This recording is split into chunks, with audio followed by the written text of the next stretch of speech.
يا أيها الذين آمنوا إنما الخمر والميسر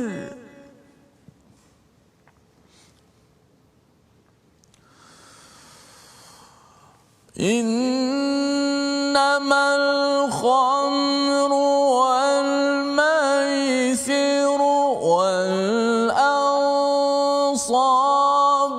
والأزلام رجس من عمل الشيطان فاجتنبوه لعلكم تفلحون.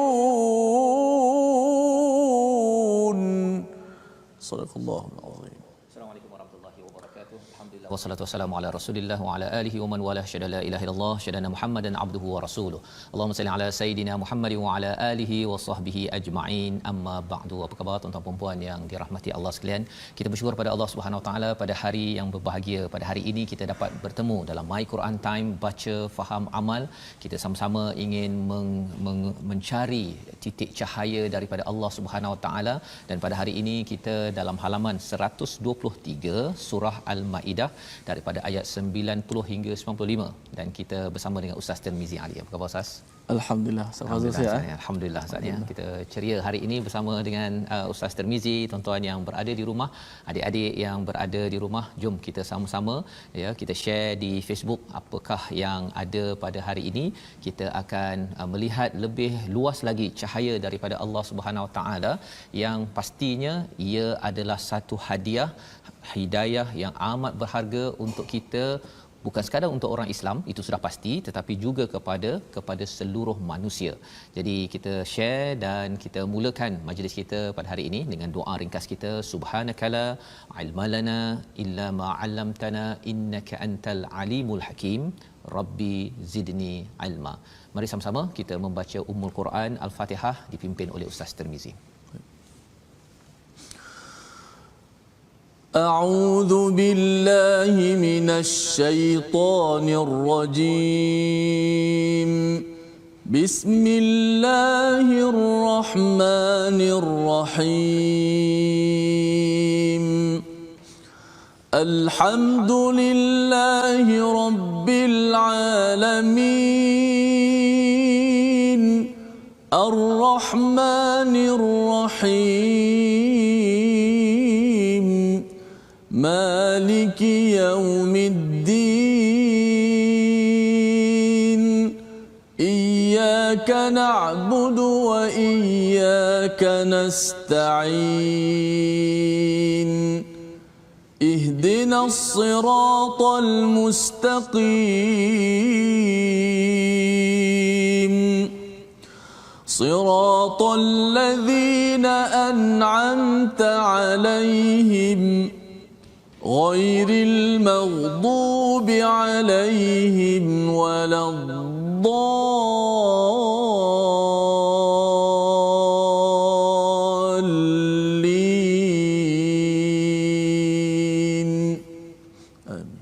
Amin ya rabbal alamin. Begitulah bacaan daripada surah Al-Fatihah. Kita memulakan majlis kita pada hari ini. Kita memohon hidayah daripada Allah Subhanahu Wa Taala agar Allah pimpin dengan cahaya kebenaran kepada kita umat Islam dan juga kepada seluruh manusia. Sebagaimana yang kita sudah pun melihat beberapa halaman dalam surah Al-Maidah ini, apabila umat Islam menang, sebenarnya umat Islam diajar oleh Allah Subhanahu Wa Taala untuk berdialog, mengajak, memberitahu kebenaran kepada seluruh manusia yang bukan Islam, kepada yang Islam, ada tanggungjawab masing-masing, kerana kita yakin bahawa Allah ini amat penyayang kepada kita. Dan salah satunya pada halaman 123 ini ada panduan ya, mungkin soalan ringkas untuk tuan-tuan, apakah 4 perkara yang Allah nyatakan sebagai rijsun ataupun perbuatan keji yang perlu dijauhi, bukan sekadar kepada orang yang beragama Islam tetapi ia juga untuk orang yang bukan beragama Islam, ya, kerana ia adalah sesuatu yang memberi mudarat kepada manusia. Apakah 4 perkara tersebut? Boleh tuliskan di Facebook, dan kita ingin sama-sama berkongsi dengan rakan-rakan kita. Mungkin ada yang nak berborak, bertanya kepada ahli keluarga, rakan pejabat, dan kita lihat sinopsis kita pada hari ini. Bermula daripada ayat yang ke-90 hingga 93, kita akan melihat kepada pengharaman khamar, judi, berkorban untuk berhala dan juga mengundi nasib dengan panah. Ya, itu adalah ayat 90 hingga 93, dan Allah menceritakan beberapa perkara di sebalik perkara ini. Dan kemudian dibawakan kepada topik berburu dalam keadaan ihram dan hukuman bagi orang yang berburu binatang darat. Ya, ini pada ayat 94 hingga 95. Ia ada kaitan antara yang atas dengan yang bawah, tapi mari sama-sama kita mulakan dahulu bacaan daripada ayat 90 hingga ayat 93 untuk sama-sama kita dapat gambaran, ya, dan ini sudah pastinya ada kaitan dengan apa yang berlaku di negara kita, apa yang berlaku di dunia. Cahaya ini kita perlukan untuk kita sama-sama faham dengan cara yang terbaik. Mari sama-sama kita mulakan ayat 90 hingga 93, Ustaz. Baik, terima kasih Fadil Ustaz Fazrul. Penonton-penonton, sahabat-sahabat Al-Quran, muslimin muslimat sekalian, alhamdulillah hari ini kita membaca muka surat akan 123.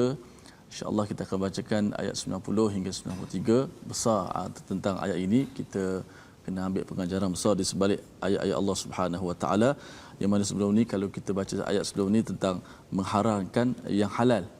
Sekarang ni apa yang halal tidak boleh kita, apa yang haram tidak boleh kita halalkan. Kalau tidak, kita akan termasuk dalam perbuatan orang-orang yang keji dan gagal dalam kehidupan kita.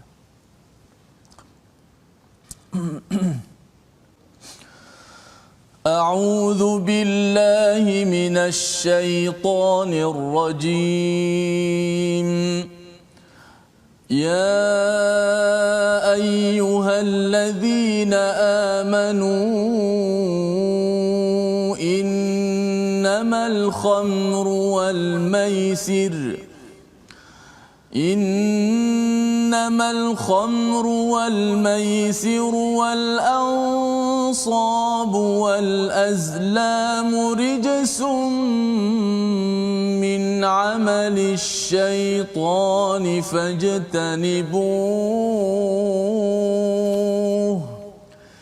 فاجتنبوه لعلكم تفلحون. إنما يريد الشيطان أن يوقع بينكم العداوة والبغضاء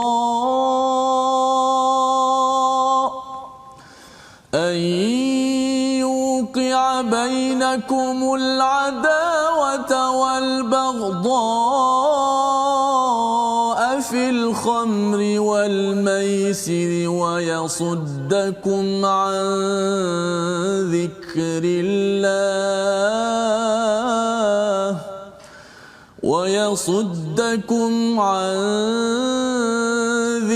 الله وعن الصلاة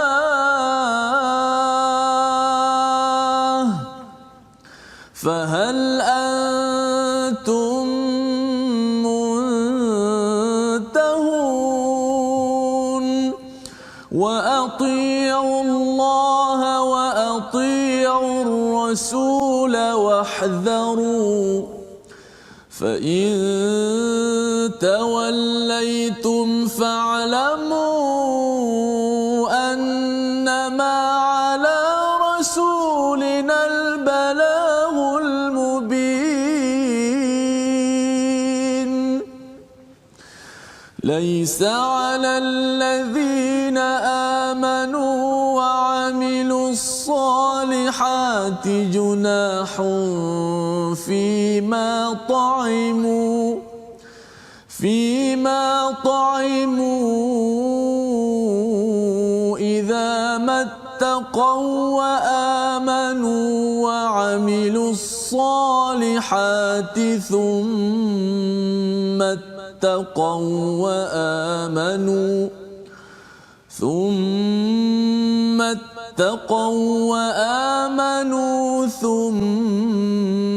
اتقوا وأحسنوا والله يحب المحسنين صدق الله العظيم.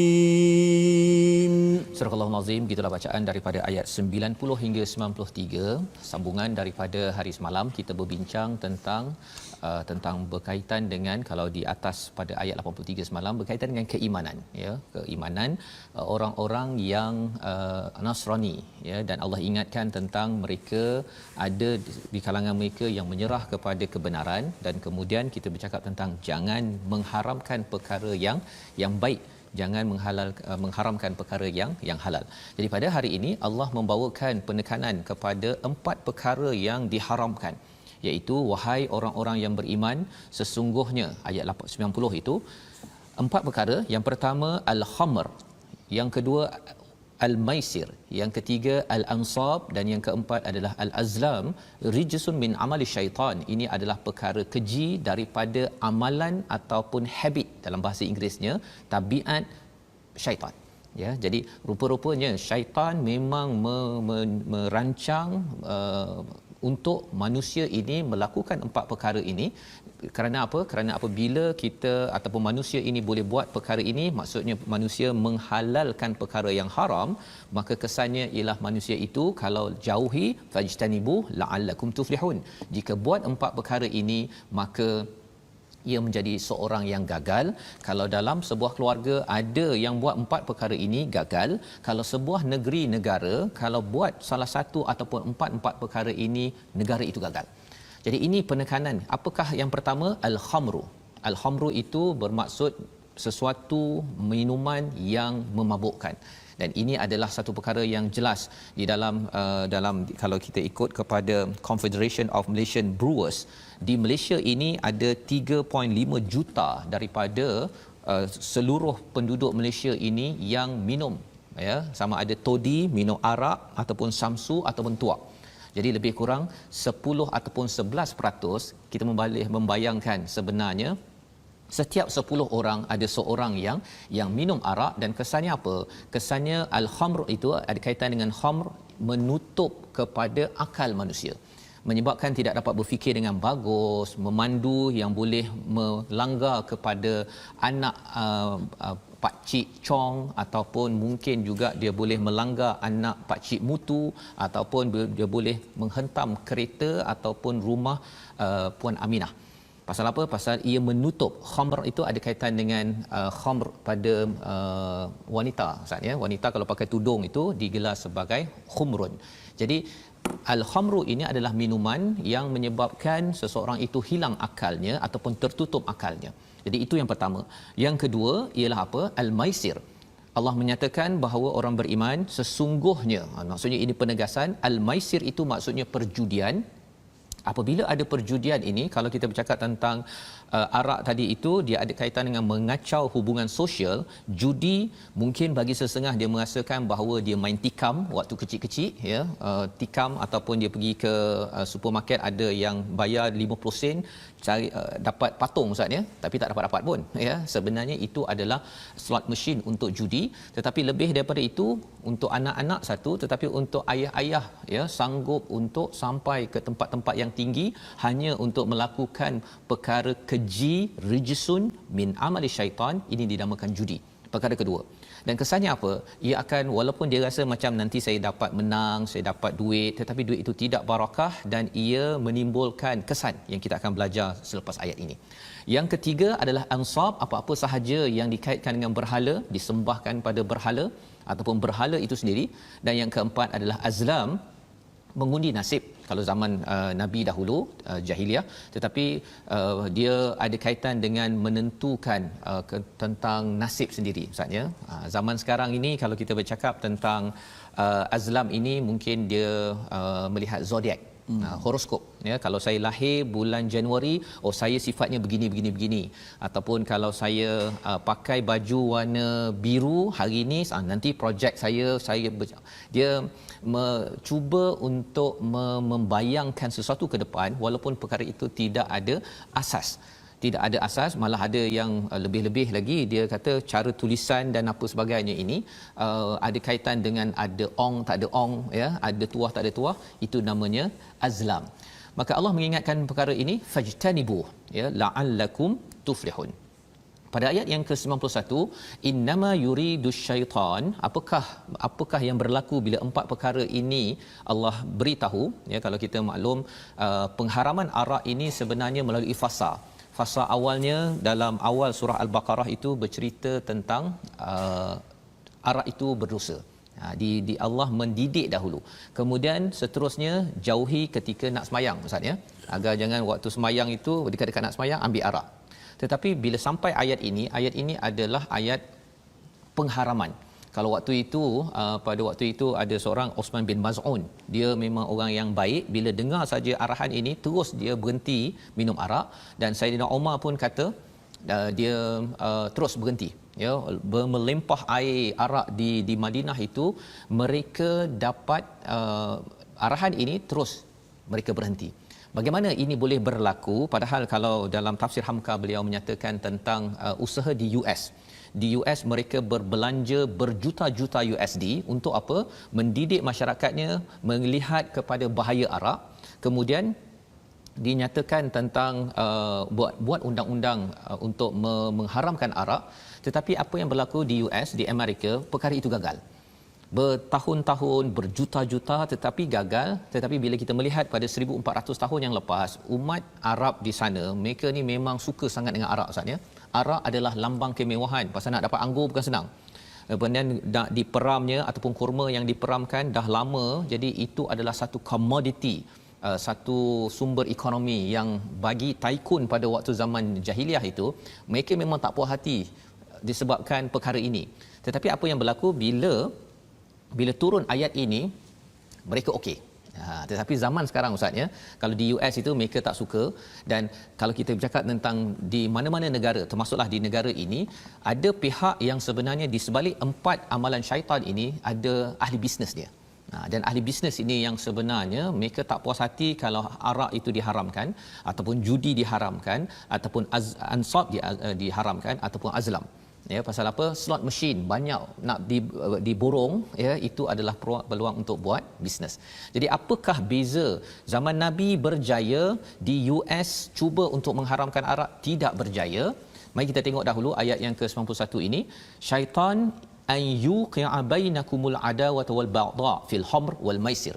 Sebenarnya syaitan ingin meletakkan, nak install di dalam manusia ini, di kalangan kita, dua perkara. Permusuhan dan juga kebencian sesama kita. Kerana apa? Kerana dengan arak, dengan judi ini, orang yang minum arak dia menyebabkan dia bermusuh ya, dia meracau, dia boleh buat pelbagai jenayah, dia boleh langgar orang sana, boleh langgar ke sini. Dan kemudian baghdha itu maksudnya kebencian ya, benci Ustaz ya. Pasal bila kita tengok orang yang bawa kereta yang boleh hentam orang ataupun boleh dia tampar pada isterinya, pada keluarga dia, sudah tentu ini ada menimbulkan kebencian, permusuhan di dalam keluarga. Selain daripada maisir itu, yang menang dia rasa happy lah, tetapi orang yang kalah itu ya, silap-silap dia mungkin dia nak benci kepada orang yang membuat sistem tersebut. Awal-awal dia suka kan, tetapi bila dah keluar duit dah habis. Dan apatah lagi kalau kita tengok di tempat-tempat slot machine ataupun di tempat judi ini, dia tidak ada jam dan tidak ada tingkap kan. Pasal itu cara untuk memastikan kita hilang pedoman tentang masa dan fokus kepada judi tersebut. Jadi yang pertama musuh, yang kedua kebencian, yang ketiga yang lebih besar wa yasuddakum an zikrillah wa anis salah, menghalang daripada mengingat Allah dan juga daripada solat. Fahal antum muntahun, mengapa kamu tidak berhenti daripada perkara ini? Ini sebagai satu seruan daripada Allah kepada kita ya. Tetapi yang menariknya, kita bandingkan tadi bila Abu A'la Maududi menganalisis mengapa di US berjuta-juta kempen tidak berjaya dengan undang-undang, malah lebih banyak lagi kilang haram yang berlaku di sana dan orang ambil arak, tetapi zaman Nabi berjaya. Salah satunya kalau kita perasan pada ayat 90 itu ada ya ayyuhallazina amanu. Perkara pertama yang penting dalam nak membuat kempen agar keburukan arak dan empat perkara ini tidak diamalkan ialah iman. Pasal apa? Pasal kata Abu A'la Al-Maududi, beliau menyatakan bahawa manusia ini kalau kita buat peraturan, biasanya kita kena tanya setuju atau tidak. Tetapi kalau orang ada iman, dia tak tanya setuju atau tidak. Dia tahu Allah cakap saja, maka dia laksanakan. Kesannya bila kita nak laksanakan undang-undang, kita tanya manusia, memang ada yang tak setuju, apatah lagi kepada ahli bisnes yang memang dia punya kilang itu besar di tepi jalan, memang dia tak akan setuju. Ya, dia akan cakap bahawa apa Ustaz? Ini peluang pekerjaan, ya, ini nanti mengganggu kepada cukai bagi negara, semua perkara itu. Tetapi kita kena ingat, negara ini perlukan keberkatan daripada Allah, bukan keberkatan daripada pembina peminum arak ataupun pembina kilang arak. Dan yang kedua, kata Abu A'la Al-Maududi, nak buat sesuatu undang-undang memerlukan kerelaan, ya, memerlukan kerelaan. Kalau tak rela, maka rakyat akan kata tak payahlah kita haramkan arak. Tetapi orang beriman, dia tidak, walaupun terpaksa, walaupun mereka ahli bisnes, mereka tahu bahawa ia adalah arahan Tuhan, that's it. Dia akan laksanakan. Dan yang ketiganya ialah pandai mana pun seseorang manusia, dia ada nafsu. Jadi bila sesama kita buat peraturan, bila rasa macam tak best Ustaznya, rasa macam rugi sikit pendapatan, dia akan kembali buat perkara yang diharamkan tersebut. Jadi ini mengingatkan kita, Allah ingatkan wa atii'ullah wa atii'ur rasul wahdharu. Ingatlah ataupun taatlah pada Allah dan Rasul, berjaga-jaga. Jika kamu berpaling, sesungguhnya Nabi itu adalah penyampai sahaja, iman itu adalah milik Allah. Dan ini menyebabkan Nabi terus menyampaikan, terus mendidik. Kita juga sama, kita terus menyampaikan, terus mendidik masyarakat kerana kita sayang kepada keluarga kita, negara ini. Kita tidak mahu negara ini ada anak yang terbunuh kerana dilanggar oleh pemabuk, ataupun satu keluarga itu berpecah kerana si lelaki menyentap emas ataupun duit daripada si isteri ataupun orang awam kerana ingin berjudi. Membawa kita kepada perkataan kita pada hari ini. Mari sama-sama kita perhatikan. Khamara yang maksudnya arak ada kaitan dengan menutup. Bila perkataan ini diulang sebanyak 7 kali dan maksudnya ialah khamara ini minuman yang memabukkan, yang menutup keaslian ataupun rasional akal manusia. Dan kita tidak mahu bahawa keluarga kita, negeri kita, negara kita diganggu oleh pengacau-pengacau yang ada akal tetapi diselewengkan oleh satu perkara yang dinamakan arak, yang Allah kata ini adalah rijsun, perkara keji daripada amal syaitan. Kita tidak mahu syaitan ni berada di sekitar kita. Inilah yang Allah ingatkan. Dan insya-Allah kita berehat sebentar, kita sambung kembali My Quran Time, baca faham amal insya-Allah.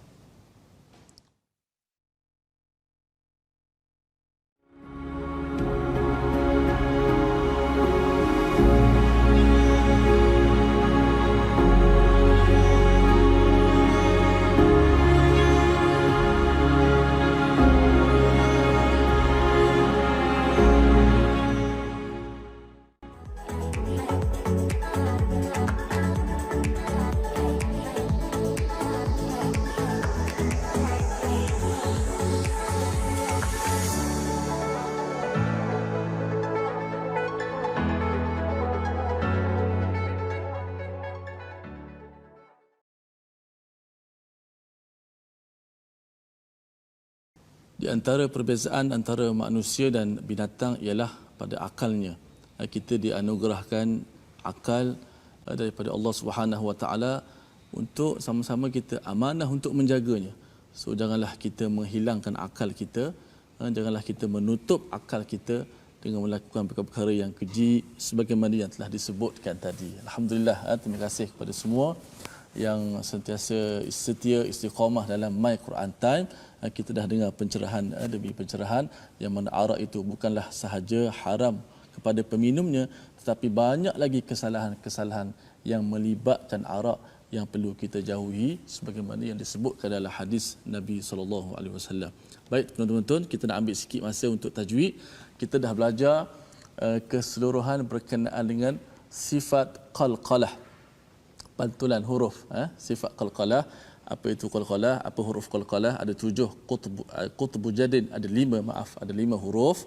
Dan kita dah buat pembahagian qalqalah itu daripada sughra, wusta dan kubra, 3 bahagian. Okey, hari ini kita nak sebut tentang secara individu pula, secara satu huruf. Yang huruf 5 qalqalah itu, dalam 5 huruf qalqalah itu, qaf, ta, ba, jim dan dal itu, dia ada huruf qalqalah yang paling kuat berdasarkan sifat-sifat huruf tersebut. Kita lihat slide.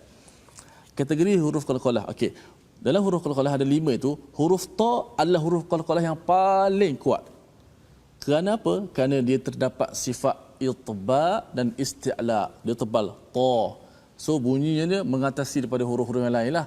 Al-ta, al-ta'amahum, al-ta, wala tushtita. Huruf ta. Kuat, paling kuat. Yang kedua ialah huruf qaf, pertengahan. Huruf yang pertengahan, huruf qalqalah yang kedua, yang pertengahan. Kerana apa? Dia ada sifat isti'la. Qaf ada sifat isti'la tapi tidak ada itba', menyebabkan qaf huruf yang kedua terkuat dalam huruf-huruf qalqalah. Kita qaf, alqa fil buqa'ah, alqa, itu huruf qaf. Dan yang ketiga huruf ba, jim dan dal berkongsi pada martabat yang ketiga, adalah paling lemah lah dari sudut huruf-huruf qalqalah, kerana ketiga-tiga huruf ini adalah bersifat dengan istifal sahaja, dia bersifat dengan nipis, dan hurufnya ada juga bersifat-sifat dengan sifat-sifat yang lemah. Maka 3 pembahagian. Ta pertama paling kuat, kedua qaf, dan yang ketiga ba, baki itu jim dan juga dal, menjadi huruf yang qalqalah paling lemah. Maka qalqalah kita amalkan qalqalah. Antara ulama pesan bila kita lantunkan huruf qalqalah, kita kena jaga beberapa perkara. Antara jangan panjangkan suara qalqalah itu. Ada di kalangan kita baca qul huwallahu ahad, dia panjangkan pula suara, mattu saut tu. Ahad, itu je. Allahus samad, itu saja. Jangan as-samad, dia panjangkan, itu tak boleh. Lam yalid wa lam yulad, jangan macam tu. Lam yalid wa lam yulad, begitu saja. Dan yang kedua, kesalahan yang kita kena jaga, jangan tambah hujung tu dengan hamzah. Biasanya ketika wakaf Ustaz disebut al-haqqa, macam ada hamzah pun kat belakang. Sepatutnya al-haqqa, jangan al-haqqa, tambah pula ahada, dia berhentikan dengan di hamzah di hujung. Itu juga kita perlu hindarkan. Qalqalah dia bukan qalqalah yang kita buat-buat, dia semula jadi bunyi pantulan itu. Itu sikit sebanyak panduan tentang qalqalah. Moga-moga sama-sama kita dapat beramal dengan sifat ini. Baik. Alhamdulillah, terima kasih diucapkan pada Ustaz Tirmizi menyambung kita tentang qalqalah saja. Jadi rupanya qalqalah pun huruf 5 itu dia ada dia punya tahap-tahapnya juga itu pun saya baru tahu juga tu kan, tanpa ilmu sebenarnya Ustaznya. Kadang-kadang kita mungkin rasa macam kita dah ikut, kita dengar daripada imam baca ke apa sebagainya, tapi kalau tak ada ilmu tu kita tak dapat bezakan. Ya, tak dapat bezakan bahawa rupanya yang dia baca kuat itu rupanya huruf qalqalah yang tadi paling tinggi apa Ustaz, yang paling kuat ta kan, kemudian barulah qaf, kemudian barulah ba, jim apa sebagainya. Baik, jadi kita teruskan pada hari ini pada ayat 93 yang kita sudah baca sebentar tadi ya, bila kita melihat kepada betapa seruan Allah ini disampaikan kepada sahabat-sahabat, kepada orang beriman pada zaman Nabi. Mereka respon dengan cara yang terbaik kerana asasnya adalah iman. Ini sebagai mesej yang penting kepada kita tuan-tuan, yang tuan-tuan belajar Al-Quran ini. Semalam pun kita bincang Ustaz ya, bila baca Quran ini bertambah iman. Betul. Iman ini bila bertambah, kesannya bila Allah beritahu sahaja saya bersedia. Walaupun berat macam mana pun bagi sahabat-sahabat, mereka sanggup pecahkan tempayan-tempayan arak mereka. Kerana apa? Kerana Allah yang cakap. Bukan pemimpin, bukan pasal kawan, bukan. Kerana Allah yang cakap, saya menerima. Dan inilah perkara yang penting kita bina, kita ajak anak kita baca Quran, kita ajak kepada pemimpin, kepada semua pihak untuk menguatkan iman. Bila kuat iman, kesannya ialah asal Allah cakap, saya akan buat. Kesannya ialah apabila dengar perkataan ini tadi, maka sahabat pada ayat yang ke-93 bimbang tentang ada sahabat-sahabat yang sudah pun meninggal ataupun wafat, seperti Hamzah bin Abu Talib contohnya. Dia sudah wafat pada peristiwa perang Uhud. Padahal Hamzah ini dia memang orang baik, tapi belum lagi diharamkan arak, beliau memang minum arak. Beliau memang minum arak, memang kuat minum arak. Pasal Arab jahiliah ataupun orang Arab lah ya, sebelum masuk Islam dan lepas masuk Islam, mereka masih minum arak. Ya, di Mekah tu masih lagi, dan bila sampai ke Madinah masih lagi minum arak ya. Dan bila turun ayat ini di hujung, ketika di hujung kehidupan Nabi sallallahu alaihi wasallam turun ayat ini, mereka bimbang pasal Hamzah dah meninggal. Jadi Allah kata apa?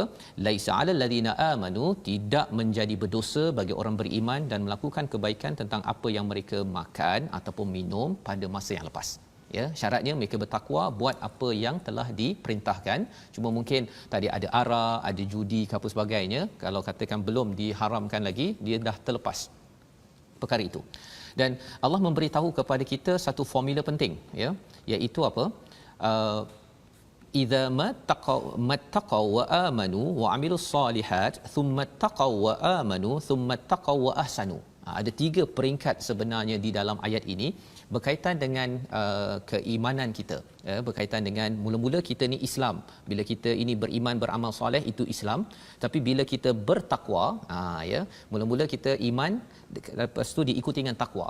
Apa maksud bezanya? Iman ni kita percaya, kita baca ayat Quran ni kita percaya, tapi lepas ini kita bertakwa dengan bila kita tengok kedai yang ada jual arak, kita dah rasa tak sedap. Ya, kalau boleh kita beritahu pada adik yang jual arak tersebut, walaupun orang Islam, kedainya jual arak, kita cakap pada adik kalau ada peluang, adik berhentilah kerja daripada sini kan, pasal ada arak. Kan, kalau tuan-tuan bercakap dengan bosnya pula, boleh tak kawasan sini kita tak nak arak dalam kedai kan? Pasal apa? Pasal ini adalah rijsun min amali syaitan. Kita nak selamatkan masyarakat ini daripada kekejian amalan syaitan. Maka kalau kita buat begitu, itu ittaqau, maksudnya kita bertakwa. Kesannya apa? Allah akan tambahkan lagi kita menjadi orang yang beriman yang lebih kuat. Kemudian thumma taqau wa ahsanu. Mula-mula Islam, kemudian kita menjadi orang yang betul-betul beriman, dan akhir sekali ataupun yang paling tinggi adalah orang yang ihsan, orang yang buat terbaik. Jadi bila kita ambil tindakan, kita dapat satu maklumat daripada Al-Quran, kita baca dalam My Quran Time, kita buat sikit-sikit ya, kita ingatkan, kita tulis sedikit, kita amalkan, maka akhirnya membawa kepada wa ahsanu wallahu yuhibbul muhsinin. Allah suka kepada orang yang muhsin. Gelaran ini diberikan kepada siapa? Salah satunya dalam surah 12 Ustaz, Nabi Yusuf. Betul. Ya, Nabi Yusuf dapat gelaran ini kerana apa? Kerana beliau ini adalah orang yang beriman dan bertakwa. Saya yakin tuan-tuan, kita semua nak berjumpa dengan Nabi Yusuf, Nabi Muhammad sallallahu alaihi wasallam. Ini proses yang kita kena buat, yang Allah didik pada ayat 93. Apa sambungannya lagi? Allah ingatkan ayat 94 dan 95. Jom kita baca bersama insya-Allah. Baik, jom terus kita tanpa buang masa, kita baca ayat 94 dan juga 95.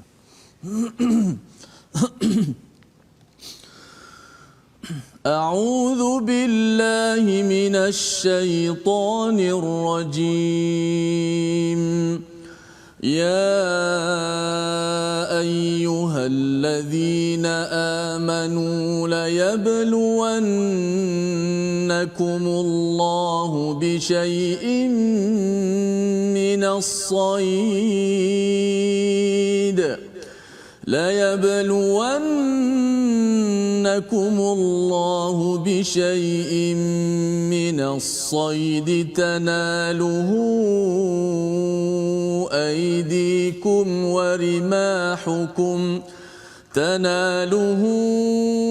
أيديكم ورماحكم ليعلم الله من يخافه بالغيب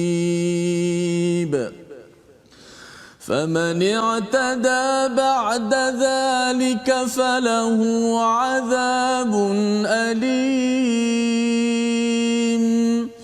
يا أيها الذين آمنوا آمنوا لا تقتلوا الصيد وأنتم حرم ومن قتله منكم متعمدا فجزاء مثل ما قتل من النعم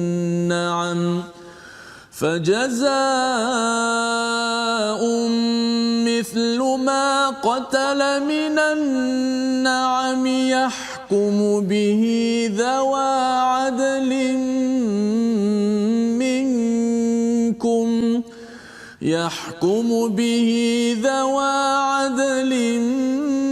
منكم هديا بالغ الكعبة أو كفارة طعام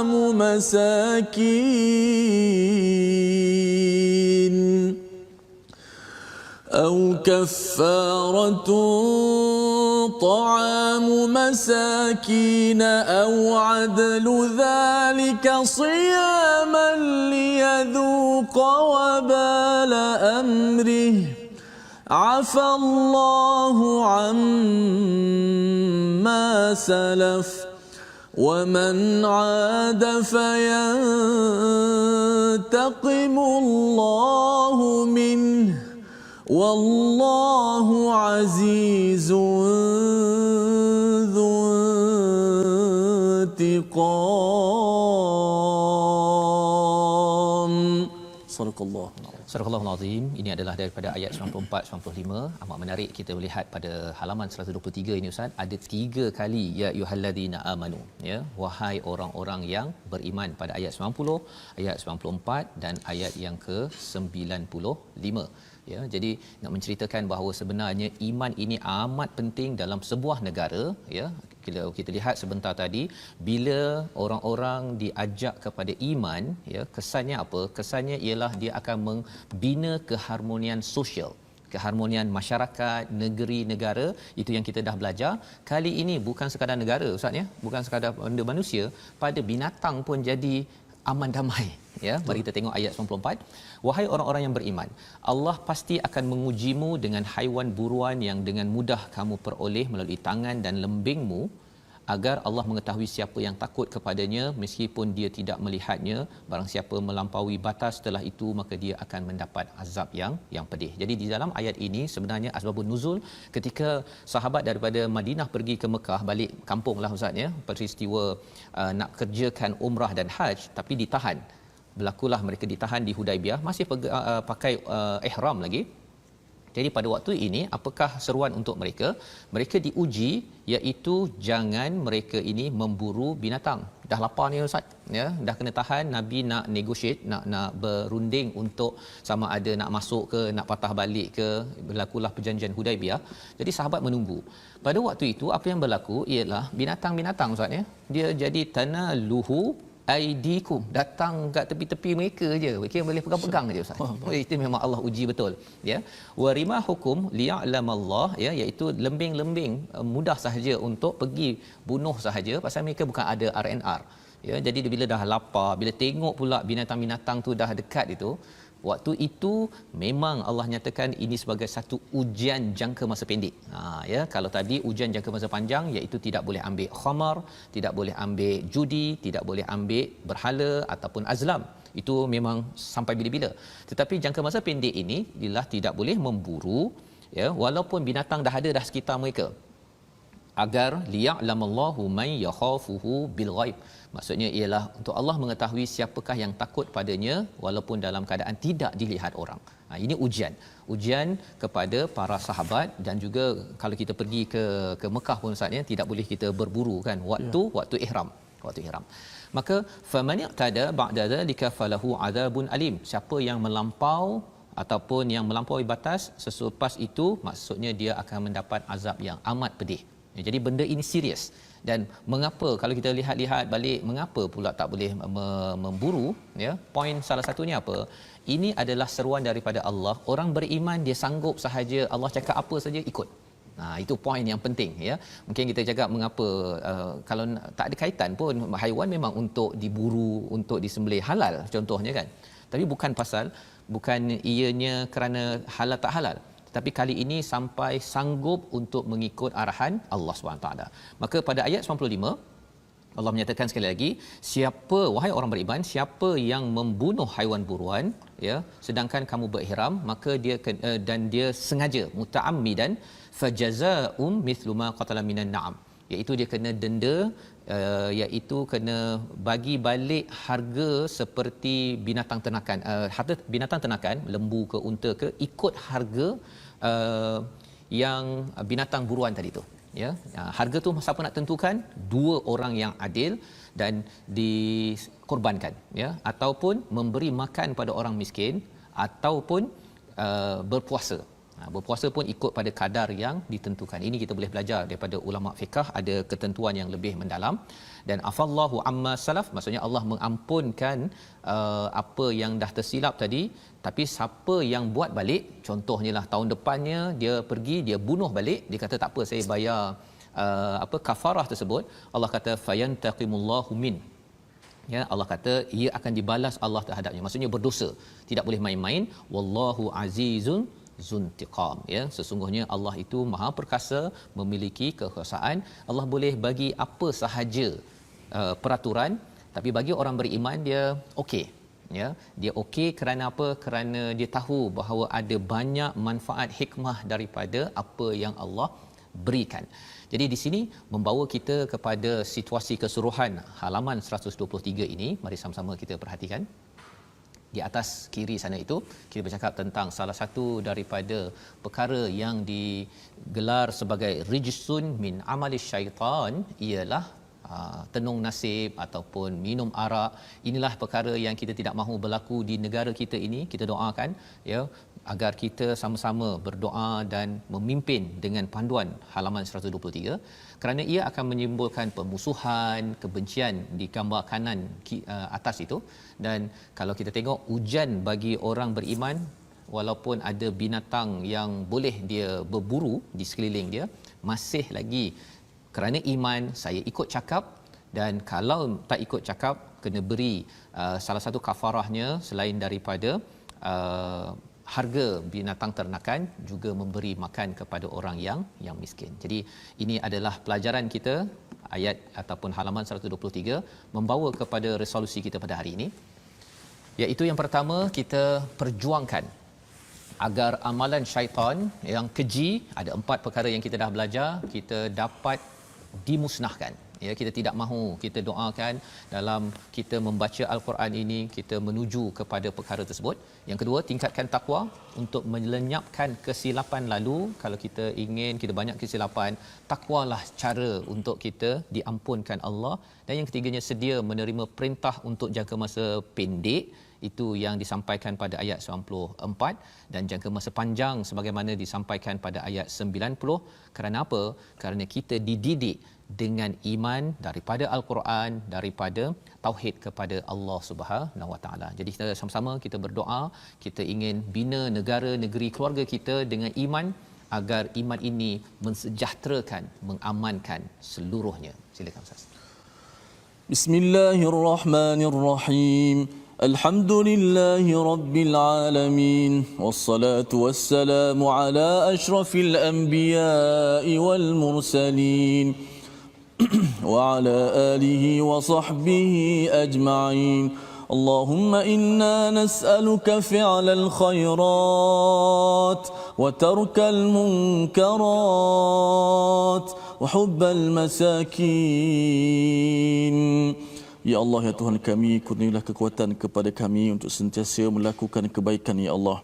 Ya Allah, berikan kekuatan kepada kami dosa-dosa kami yang lalu, ya Allah. Anak-anak kami dan zuriat keturunan kami, ya Allah. Kami tahu, ya Allah, tidak ada siapa yang boleh mengampunkan kami, ya Allah, kecuali-Mu, ya Allah. Ya Allah, ampunkanlah dosa-dosa kami ini, ya Allah. Amin ya rabbal alamin. Amin ya rabbal alamin. Moga Allah mengampunkan. Kita sama-sama menghasilkan program kesedaran, ya, seperti wacana al-Quran, kita TikTok dan pelbagai program lain yang tujuannya adalah untuk kita sama-sama mendoakan ataupun mendidik masyarakat dengan iman. Dan bila iman ada dalam keluarga, dalam negeri negara ini tuan-tuan, kita akan mengecap pelbagai lagi keberkatan barakah untuk negeri, untuk negara ini. Kita bertemu lagi pada jam 5, pada jam 10 malam, jam 6 pagi. Rancangan ini dibawakan oleh Mufas yang mendoakan tuan-tuan kita bina iman agar negeri negara ini aman daripada rijsun min amali syaitan. Bertemu lagi My Quran Time, baca faham amal, insya-Allah.